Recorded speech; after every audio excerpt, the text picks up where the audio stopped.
కాసేపు రన్నవని ఆయిల్ కరెక్ట్గా ఉందో లేదో చూసుకో. అలాగే అండి. రేయ్, దొంగలన్నీ పేర్చటమే కాదు, ఎన్నొచ్చినాయో సరిగ్గా లెక్క చూసుకోవాలి, సరేనా? జాగ్రత్త. రేయ్, సాయంత్రానికల్లా ఇవన్నీ డెలివరీ చేయాలి. అలాగే సార్. కానివ్వండి కానివ్వండి.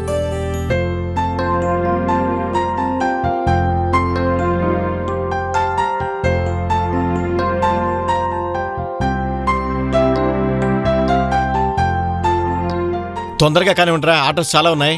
అలాగేనండి. ఇదిగో రమేష్, అడ్వాన్స్ తొందరగా పంపించు. నీ పని మీదే ఉన్నాను.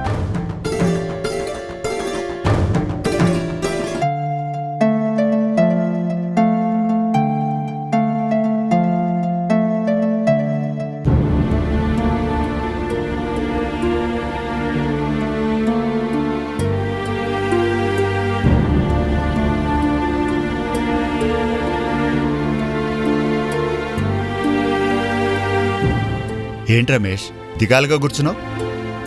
ఏమీ లేదు రామదాసు, కరెంటు మీద ఆధారపడి పనిచేసే పని ఇది. ఆ కరెంటు ఎప్పుడు వస్తుందో ఎప్పుడు పోతుందో ఎవరికీ తెలీదు. ఒకవేళ వచ్చినా అది ఎంతసేపు ఉంటుందో ఎవ్వరూ చెప్పలేరు. ఒకవేళ ధైర్యం చేసి పని ఒప్పుకుంటే సమయానికి పని పూర్తి చేయలేక కస్టమర్ల దగ్గర చెడ్డ పేరు వస్తుంది సరికదా, పైగా వాళ్లతో తిట్లు కూడా తినాలి. మరి ఖాళీగుంటే జీవనం గడిచేదెలా? ఏం చేద్దాం అనుకుంటున్నావు? అదే ఏం చెయ్యాలో అర్థం కావట్లేదు. దీన్ని అమ్మేద్దాం అనుకుంటున్నాను.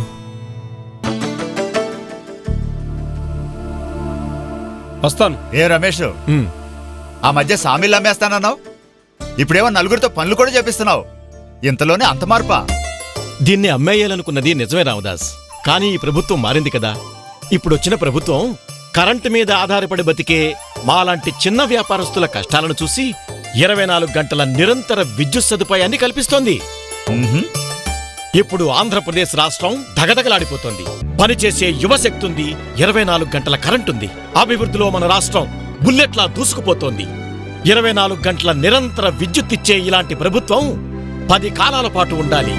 నిరంతర విద్యుత్ సరఫరా అభివృద్ధికి బాట.